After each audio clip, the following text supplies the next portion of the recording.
एक वक्त था जब टाटा ग्रुप सिर्फ अपनी स्टील, मोटर्स और हॉस्पिटैलिटी के लिए जाना जाता था। लेकिन दोस्तों, आज हम बात करने वाले हैं उस टाटा की जो आपके और मेरे सपनों को लोन, फाइनेंस और क्रेडिट के थ्रू सच कर रहा है। टाटा कैपिटल। साल था 1981। बॉम्बे के एक छोटे से ऑफिस में एक नया नाम रजिस्टर हुआ, primal investments and finance limited. शुरुआत में किसी ने सोचा भी नहीं होगा कि यही कंपनी एक दिन भारत के सबसे बड़े एनबीएफसीज में शुमार होगी। समय आगे बढ़ता गया और 2007 में इसका नाम बदलकर रखा गया टाटा कैपिटल लिमिटेड। बस वहीं से शुरू हुई एक नई पहचान, एक नया सफर। रिटेल कस्टमर्स को लोन्स देना हो, बड़े कॉर्पोरेट्स को फंडिंग, एसएमईज को सपोर्ट करना हो या फिर इंश्योरेंस और वेल्थ मैनेजमेंट जैसे सॉल्यूशंस देना, टाटा कैपिटल धीरे धीरे हर जगह अपना फुटप्रिंट बनाने लगा। फिर आता है एक बड़ा मोडच 2025 का साल। इस साल टाटा कैपिटल अपने अंदर मर्ज करता है टाटा मोटर्स फाइनेंस लिमिटेड को, और इस मर्जर के बाद टाटा कैपिटल बन गया एक full stack auto finance giant जो देश भर में पैसेंजर और कमर्शियल व्हीकल फाइनेंसिंग का किंग बन गया।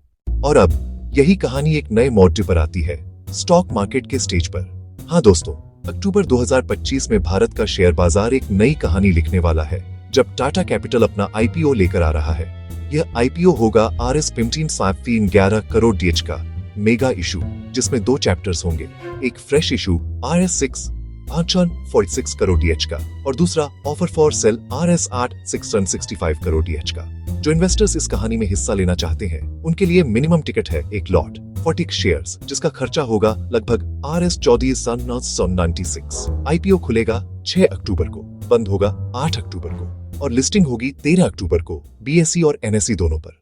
लेकिन सिर्फ आईपीओ की कहानी समझकर फायदा नहीं, इंडस्ट्री का बैकग्राउंड भी समझना जरूरी है। एनबीएफसीज यानी नॉन बैंकिंग फाइनेंशियल कंपनीज। सोचिए, साल 2000 में इनका AUM सिर्फ RS 2 ट्रिलियन था और 2025 तक बढ़कर हो गया RS 48 ट्रिलियन। एकदम मीटियोरिक राइज।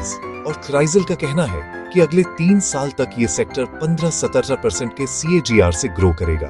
मतलब कहानी अभी खत्म नहीं हुई, अभी तो असली कहानी शुरू हुई है। इस कहानी के बड़ी डेटी प्लेयर्स हैं Bajaj finance, Shriram finance, Cholamandalam, L&T finance और इनके बीच एक स्ट्रांग नाम, टाटा कैपिटल। और यह सिर्फ भारत तक सीमित नहीं, इंटरनेशनल रेटिंग एजेंसीज ने भी इसे BBB ग्रेड दिया है, जो इसे वर्ल्ड क्लास बनाता है। अब सवाल आता है, आईपीओ से जो पैसा आएगा उसका होगा क्या? सिंपल है दोस्तों, टाटा कैपिटल यूज करेगा अपनी लैंडिंग कैपेसिटी को और स्ट्रैंग करने के लिए, अपनी बैलेंस शीट को और रिस्क फ्री बनाने के लिए, बोरोइंग्स पर कम डिपेंड रहने के लिए और अपने ब्रांड और एक्सपेंशन में नया फ्यूल भरने के लिए। अगर फाइनेंशियल नंबर्स देखें तो टाटा कैपिटल अपने आप में एक सक्सेस स्टोरी लगता है। FY24 का रेवेन्यू था RS 18,174 करोड़ DH, प्रॉफिट था RS 3,326 crore DH, total assets RS 176,694 crore DH और लोन्स RS 1.57,761 करोड़ DH। मतलब कहानी सिर्फ बढ़ी नहीं, प्रॉफिटेबल भी है। लेकिन दोस्तों, हर कहानी के 2 पल DDD होते हैं, एक स्ट्रॉन्ग साइड और एक डार्क साइड। स्ट्रेंथ्स में है टाटा ग्रुप का ट्रस्ट और banking, diversified services, strong governance और मैनेजमेंट और एक पावरफुल रिस्क मैनेजमेंट सिस्टम। साथ ही इंफ्रास्ट्रक्चर डिमांड का फायदा भी मिल रहा है, लेकिन रिस्क्स भी छुप कर बैठे हैं। जैसे NPAs अगर BH गए तो कहानी वीक हो सकती है। रिटेल और SME बोरोअर्स के डिफॉल्ट का खतरा हमेशा होता है। Liquidity mismatch, interest rate fluctuations और डिजिटल फ्रॉड या डेटा ब्रीच का डेंजर भी कहानी के विलन बन सकते हैं। तो अब अंतिम अध्याय में एक ही संदेश, टाटा कैपिटल आईपीओ एक ब्लॉकबस्टर एंट्री लग रही है। बड़ी ब्रांड, बड़ा इशू साइज और एक सनराइज सेक्टर।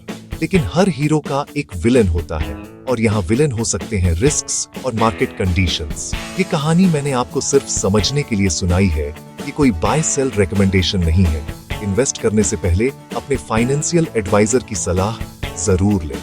और अब आप बताओ, आपको क्या लगता है, टाटा कैपिटल आईपीओ एक गोल्डन अपॉर्चुनिटी है या रिस्की एडवेंचर? अपनी राय कमेंट्स में जरूर लिखना। ये थी कहानी टाटा कैपिटल आईपीओ की। दोस्तों, अगर आपको वीडियो पसंद आई तो लाइक करो, अपने दोस्तों के साथ शेयर करो और ट्रेडिफाई को सब्सक्राइब करना मत भूलना।